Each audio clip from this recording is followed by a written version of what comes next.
And what we are left with is just this one. The most significant bits are lost. And this is going to be ticked here. Clear? Any issues? Simply, you will tick this one, and this is your final answer. Easy? Any issues with understanding this question?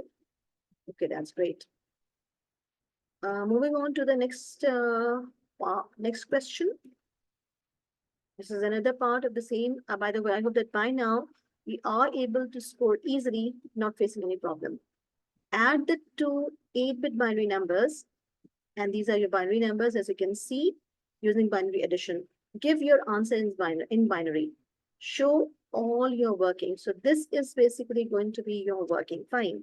I can see what we did is we simply, just for our like making our working a little bit more I can say user friendly, a little bit more efficient. What we have done is we have written it in the form of different you can see the different binary values. Fine. A nibble, like this is nibble 1 and this is nibble 2. So just for the sake of making it simpler, we have divided into nibbles so that our working becomes a little easy. Fine. So this is what we have done. You can see 1110 and 1110.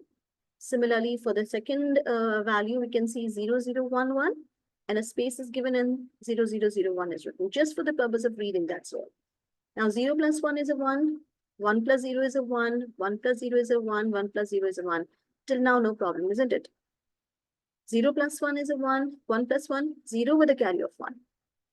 1 plus 1, 0 with a carry of 1. Again, 1 plus 1, 0 with a carry of 1. So you have written this one a little apart, just to indicate that this one is indicating the overflow situation. Although they haven't asked us here, but still, if normally, if they ask you, then you can simply write down the situation as an overflow. So see, a 4-mark question you can score easily if you have actually written the nibbles properly in the proper positions, you have written it one over the other, and you have added it properly, then simply in 2 minutes maximum, you are able to score 4 out of 4. Isn't it easy? Yes? Okay, now question number 1E part. The denary number 301 needs to be stored. Calculate the least number of bits. Now, this one is a little understanding based. Calculate the least number of bits to be used, that can be used to store the denary number 301. You can see, by the way, what is the maximum one that is stored in a byte? I hope that you remember that, isn't it? It's 255. So definitely 301 means it will be occupying a little ahead. And that is going to see 301. First of all, the binary for 301 is going to be made. And you can see it is going to occupy the 9th bit also. So that is why you have to show it. And inshallah, you'll be able to score 1 out of 1. So this is just an example. A question can come in any style, but for that, you need to know the capacities of the byte, and inshallah, you'll be able to manage. Fine? Any issues? Just remember, for a byte, 255 is the maximum. Going beyond 255 means it will be a bigger value than 255. Even if it's 256, then it will be consuming the 9th bit, or you can say the other byte. Okay, the hexadecimal number A4D needs to be stored. Calculate the least number of bits that can be used to store the hexadecimal number A4D. Now, I hope that we remember, for this A, 4 or D, hexadecimal, just pay attention to the word hexadecimal. By the way, how many bits are needed for storing one hex value? See, it's a nibble, exactly. So 4 here, 4 here, 4 here. So it means that I will be needing total of how many bits? Exactly, that's great. That's great, Adi. That's wonderful that you will be needing total of 12 bits, and that is your final answer. So you simply do the working, and you are definitely able to score 1 out of 1 if you have done it in this manner. If you have shown it in this manner, you have used the working space properly, you found the value for A, you have found the value for 4, you found the value for D, and you know that every single hex values are occupying 4 bits in this manner. 4 plus 4 plus 4 makes it 12. Easy? Okay. Question number 2. A library has a self-checkout system that allows customers to register books that they want to borrow. The self-checkout system has a CPU. The CPU has 2 cores. State the purpose of core in a CPU. By the way, can you recall what is the job of core? Exactly, dual core, quad core, exactly. So here you can see a 1-mark question can be answered to perform a fetch, decode, execute cycle, or to process executed instructions. So simple to answer. What's the job of core? Its job is to process or execute an instruction. Now, part B. The CPU is replaced with one that has 4 cores, a quad core. Explain the effect this has on the performance of the self-checkout system. So see, when you are increasing the cores, then what is the job? What is going to happen? You can recall very quickly. Definitely performance is going to enhance, performance is going to increase.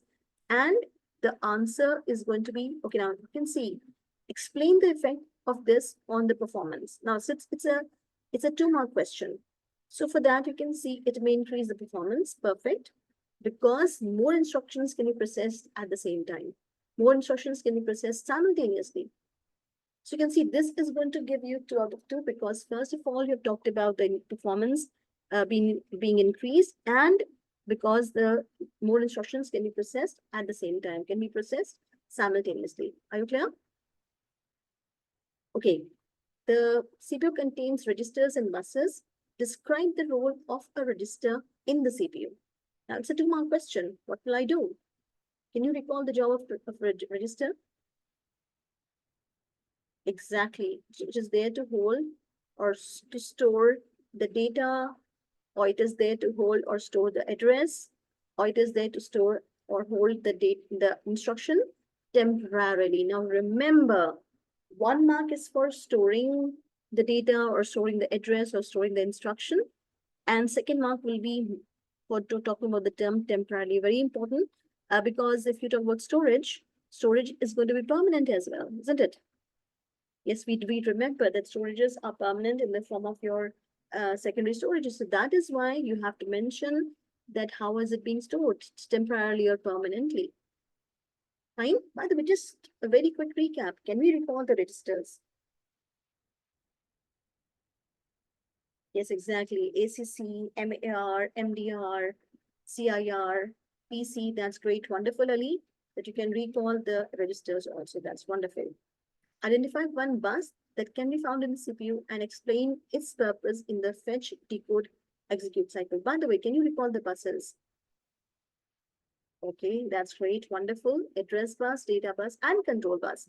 So let's see, how can we score for the 1 mark is for the correct name of the bus and 2 marks for the matching description. So if the student, now these are just the examples, and a student can write an address bus, which is there to transmit or carry the addresses between the components of the CPU.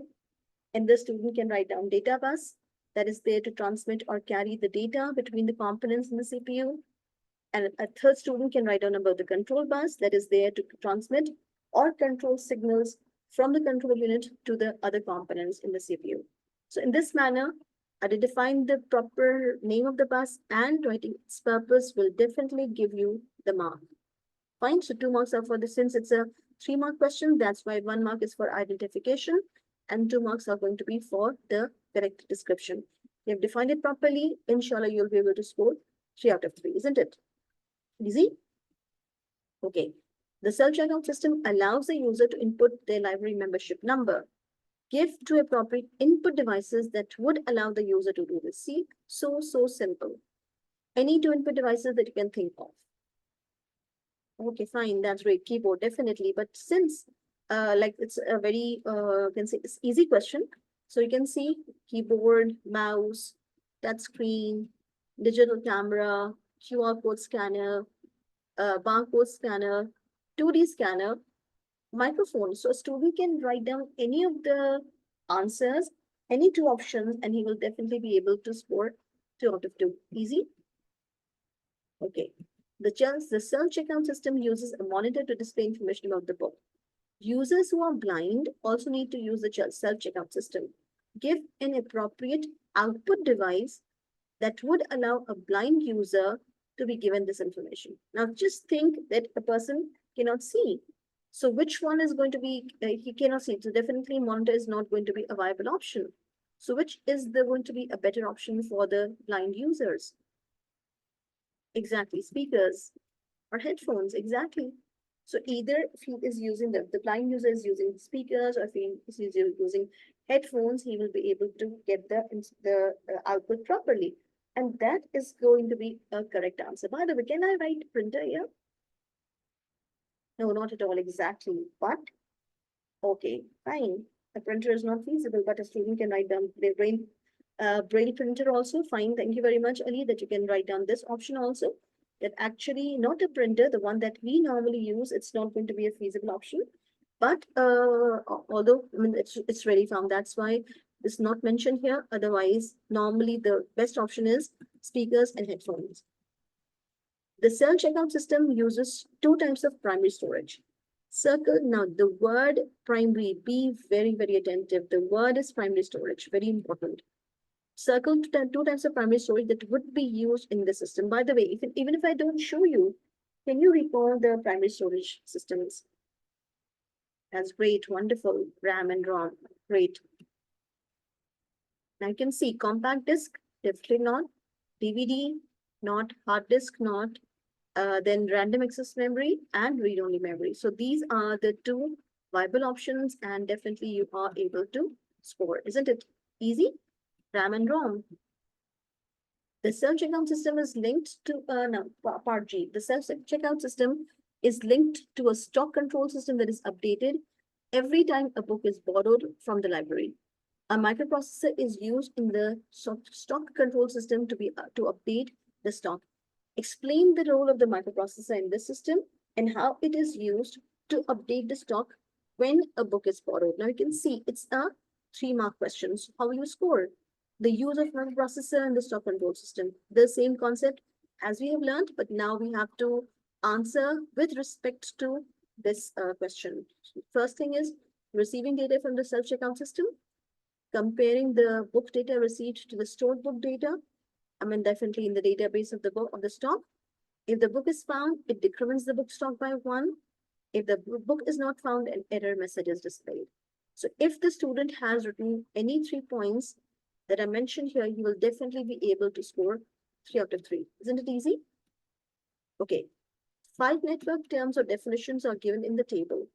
Complete the table by giving the missing term or definition. Now you can see either the term is missing or the definition is missing. So here in the first case, router is the term given and I was supposed to write down the definition. So simple.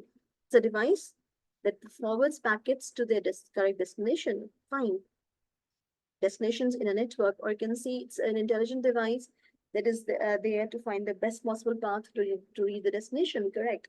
So any correct definition that you have learned will definitely going to give you a mark. Fine. But that should be talking about the forwarding of the packets or intelligent device that is dealing with the with knowing the best possible path to make the data packets reach their destination. So there are some important terms that you need to see that should be a part of your definition, and you will inshallah be able to score. Isn't it easy? Okay. This address is assigned by the network and used to identify a device on a network. You can see address assigned by the network. So that is why it is the IP address.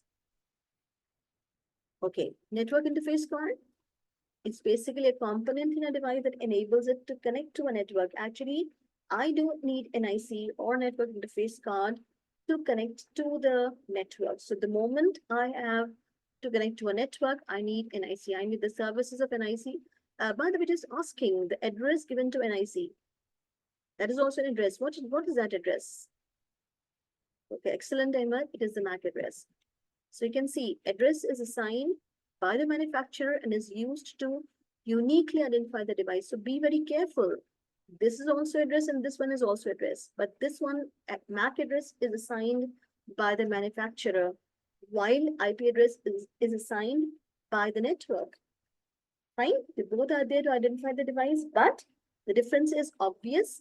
MAC address is assigned by the manufacturer, while the IP address is assigned by the network. The moment you connect, it's assigned by the network. Now, this can be hardware or software based and filters traffic coming into and out of a network. So you can see filtering of the traffic is the job of the firewall or the proxy server. So in this manner, you can very easily score 5 out of 5 if you have actually remembered all the terminology that you have learned and you have produce it in the right way. So definitely 5 marks are going to be yours. Okay, now let's move on to question number 4. A programmer writes a computer program in a high-level language. Tick one box to show which statement is a benefit of writing a program in a high-level language. I hope that we all remember high-level language, isn't it? Yes? Okay. Now, which one is a benefit out of these? The program can directly manipulate the hardware? Definitely not. The program is machine independent. The program is more memory efficient? Definitely not. This is not for high-level language. Remember, we are talking about the high-level language. The program is quicker to execute? Again, not, because a high-level language program takes longer to execute. So that is why out of these 4 options, you have read each of it properly and you have figured out that the one that is correct is this one. Easy? So this is how we actually answer the questions. We pay attention to the keywords. You may underline it the way I've done it for you. And then you can just go for cutting whatever is not the correct option and then taking the right option. Isn't it? Just please follow the same so that you are not making a mistake at all in your answers. Now, part B. Translators are used to translate the high-level language that can be processed by the computer. State what the high-level language is translated into. Now, see, I'm writing program in high-level language. It needs to be translated to machine code. I can say a student can write on low-level language or a student can write on object code. Machine code, object code, or low-level language. These are the correct answers for the translation. One translator converts and executes the code line by line. Pay attention to the word line by line. Identify which type of translator would do this. Line by line translation is done by the interpreter. Great. I hope that we remember just line by line translation is done by the interpreter. One translator creates an error report displaying all the errors in the code before it can be executed. Now remember to pay attention to the keywords. Creates an error report displaying all the errors. Now pay attention to the word all the errors before it can be executed. Now before it can be executed. So again, if you remember that all these things are referring to which translator? Line by line translation is interpreter, and the one that's creating an error report to show you all the errors before it can be executed is definitely the compiler. That's great. It's a compiler. So the right answer is going to be a compiler. One translator creates an executable file. Now you have answered for interpreter, you've answered for compiler. Now part 4 is one translator creates an executable file. I hope that we remember the compiler is the one that is creating the executable file.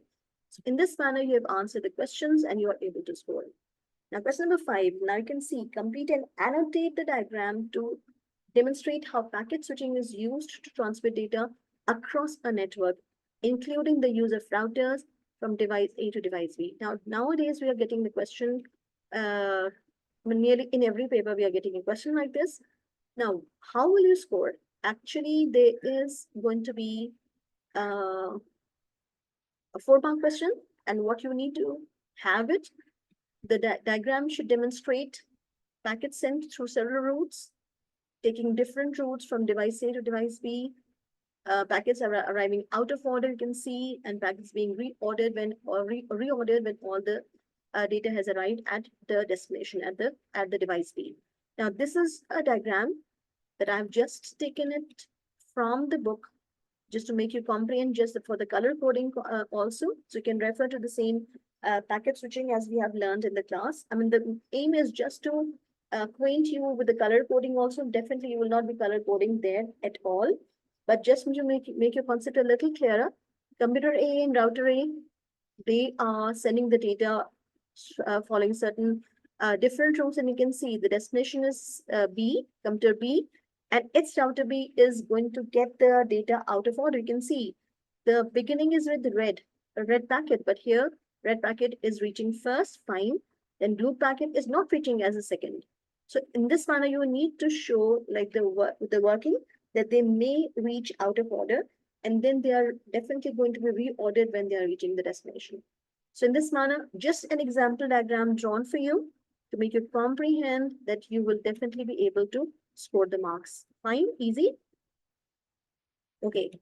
A student is writing a help guide about how to recognize and avoid the cybersecurity threat of farming. How can you stay away from farming? See, remember, what is farming actually? First of all, we need to know what is farming. Before we need the solution, we need to know what it is actually. Exactly. Farming is a malicious code installed on the hard drive of the user or maybe the hard drive of the web server, and that will redirect the user to a fake or a bogus website. So how can you predict? Very simple.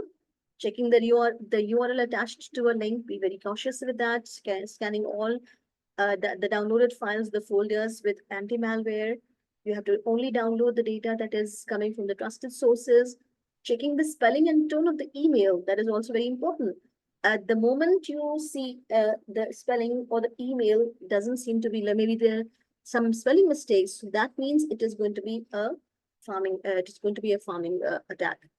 And scanning, only downloading the data that is coming from the trusted sources, never providing your personal details online until and unless you are very much sure about the recipient. If he or she is a trusted person, then it's okay. Otherwise, please refrain from sharing your personal information. Install a firewall to check if the website is valid. So any three is going to be giving you 3 out of 3. The student also wants to include information in the help guide about this use of social engineering as a cybersecurity threat. Describe what is meant by social engineering. Include one example of social engineering in your answer. Now, what is social engineering? I think we know it very well, isn't it? Manipulating, deceiving, or tricking the people to obtain the data or to force them to make an error. And a student can add any example, like he can say instant messaging or scareware, maybe with the help of fake antivirus that looks like the real one, or emails or phishing scams, or baiting or phone calls. So you can write down any option with the proper, can say with like you can write down any example, and definitely you will be able to score 3 out of 3. So recall social engineering methods that the people are using.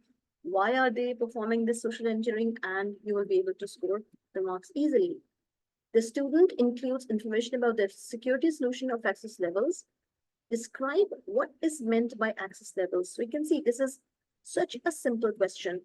Providing users with different permission for the data, limiting access to reading data, limiting the data that can be viewed, limiting access to editing data, or you can say limiting the data that can be deleted or changed. Now, this is access level. You can see that I am going to not allow every Tom, Dick, and Harry to do everything on my PC. I don't want every person to have access, full access. And for that, I do have different access levels to be given to different people. Maybe some people have full right, full control. Maybe some people have only the read option. Maybe there's some people have the edit option also. So this may vary from person to person, from people to people, based on the level of the detail that is required for them. So in this manner, so simple question, access level from real life also, and you can see it's normally linked to a username. So if you really want to apply the access levels, the best one option is give the username and the password. So if you have given the username and the password, definitely the person with the right username and password will only be able to access. Okay, then the rule base and the inference engine are two components of an expert system. Identify the other two components. You can see they have mentioned rule base and inference engine. So what is left? Exactly, interface and knowledge base. So simple, you have scored 2 out of 2. Describe the role of rule base in an expert system. What is rule base doing? See, it's storing the rules. And these rules are there for the inference engine to use, and it is linked, it is used to link the facts in the knowledge base. So whatever facts are there in the knowledge base, they are linked with the rule base, as the name implies. Okay, now complete the statements about a distributed denial of service attack or DDoS. Use terms from the list. Some of the terms in the list will not be used. You should only use a term once. So there are certain things that we need to see: antivirus, botnet, hacker, internet, malware, secondary storage, spyware, web browser, web server, website. Now, the terms. The attacker encourages people to download dash onto the computer, definitely malware. This will turn each computer into a dash bot, creating a network called a botnet. See, this is what is happening. The attacker is going to encourage the people to download the malware, and the moment they do it, that will turn their computer into a bot. When the attacker wants the DDoS to take place, repeated requests are simultaneously sent from the computers to a web server. This causes it to crash, meaning the users can no longer access the website that is stored on their hardware. Fine? Easy? So simple. You just read all the terms and then figure out that which one is the most appropriate one, and then you are able to score the marks. Okay, question number 9. A device can be given an IP address. This can be an IPv4 or IPv6. Give one similarity between IPv4 and IPv6. One similarity. Okay, now part A. Anyone. They both are there to identify a device, definitely. They both can be static or dynamic. They're both unique to a device on a network. They can both be assigned by a router. They can both be public or private. So these are five options which are written for you, and a student can choose any one. Who could have written any one answer, and he will be able to score one similarity. Because of one similarity, you'll be able to score 1 out of 1. Describe two differences between IPv4 and IPv6. Now, IPv4 is a denary number, while IPv6 is a hex value. Fine. IPv4 is using a dot to separate the values, while IPv6 is separated using the colons. Fine. IPv4 is 32 bits, while IPv6 is 128 bits. IPv4 is 4 groups of digits, while IPv6 is 8 groups of digits. Now, IPv4 digits are between 0 and 255, while IPv6 digits are between 0000 and FFFF. If you remember, it's a complete value, and that is why it's a nibble, basically. IPv4, all zeros are displayed, while in IPv6, we can use double colons to replace repeated groups of zeros. This is something which some students may have written. That's why they have written it here. Otherwise, this is what you will study, inshallah, in your A-levels. Now, moving on, IPv4 has fewer available unique addresses, while IPv6 has more addresses. This is a very simple answer. So in this manner, if a student has written the answers accurately, the proper differences written between version 4 and version 6, then he will be able to score 4 out of 4. Easy? We have actually done it in the class. Exactly, we have done it in the class. That's great. A web page is requested using IP address. Identify the system that stores a database of uniform resource locators and their corresponding IP addresses. So I hope that all of us must have immediately answered is DNS or domain name server. Some people say domain name system. So in this manner, 1 out of 1. Easy. Okay. Identify the software that sends a request to the IP address to obtain the web page data. So which software is sending the request? Definitely the web browser. Question number 10. A computer has pages A, B, and C that are stored in RAM. Page D needs to be sent to the RAM, but RAM is full. Page B is not needed immediately. Explain how virtual memory can be used in this scenario. So you can see here, we have 4 pages. In the beginning, A, B, C, and page number 4 is page D. Now, page B is not needed. So what will happen? It's a 4-mark question. So how will you score? First thing, where's the virtual memory created? It's on hard drive. Exactly. The empty space of the hard drive is used as virtual memory. So that's very correctly pinpointed by you, Ali. Thank you very much. So secondary memory or secondary storage or a hard drive can be partitioned to create the virtual memory. And page B that is not needed will be sent. Remember, whatever is not needed is sent to the VM. So that is why page B that is not needed in this case will be sent to the virtual memory. So that it is going to make space for page D. Now the RAM will now contain pages A, C, and D because page B has been moved. And once page A, C, or D, or another page is not required, it has been processed, then page B can be sent from the virtual memory back to RAM. So you can see once now we have A, B, C in the beginning, page D is inserted now, but page D does not have enough space and page B is not needed. So at that time, page B is sent to the virtual memory so that it can be giving space for page D. Now page D is in the memory. Now page A, C, and D are in the memory. They will start their work. Maybe if page B is needed. So once any of the pages that is there in the memory are not needed, that will now be swapped with page B, and it will that page will be sent to the virtual memory, and page B will be coming back to the RAM. So this is how the virtual memory system keeps on working, moving the data between hard drive, empty space, as well as and the RAM. And this keeps on occurring repeatedly. Fine. I hope that this is what you have done. So I hope that you are able to recall and answer. Question number 11. Software is installed on a computer to manage files, memory, and multitasking. State the name of the software that can do these tasks. So simple. Managing files, memory, and multitasking, it's the operating system. Give one task that the software allows the user to do to manage the files. So you can see what are we doing for file management? Creating a file, copying a file, opening a file, closing a file, moving a file, deleting a file, renaming a file, saving a file, sorting the files. So everything that you have done with that we can do on file are going to be the management of files by the operating system. Describe what is meant by managing memory. What do we mean by the term managing memory? So it's a 2-mark question. It's so simple. Keeping track of the status of each memory location, managing the movement of data to and from RAM. We can see that the data is like constantly moving between RAM and the other components. So that is what is again managed. That is also called managing the memory. Checking the processes that have enough memory allocated to them. Make sure that two processes don't try to access the same memory location. Otherwise, memory conflicts may occur. Manage the transfer of pages between virtual memory and RAM. It allows multitasking. So in this manner, if the student has recalled and written any of these two, he will be able to score 2 out of 2.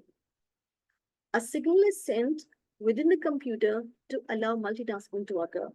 State the name of this type of signal. It's interrupt, because interrupt is there to manage multitasking. I hope that this paper is easy to understand, easy to attempt. We all can recall. Fine. Okay, Jazakallah khairan kasira for being a part of the learning journey. Please keep on watching the videos, keep on watching the channel, subscribe it if you haven't subscribed yet. Share with your friends and family so they all are going to benefit from it. Do watch the previous videos that are already uploaded, and share in the comments if you have any query you want me to make the video on any topics. So do let me know. Jazakallah once again. Allah Hafiz. Take very good care of yourselves and your loved ones. May Allah bless you.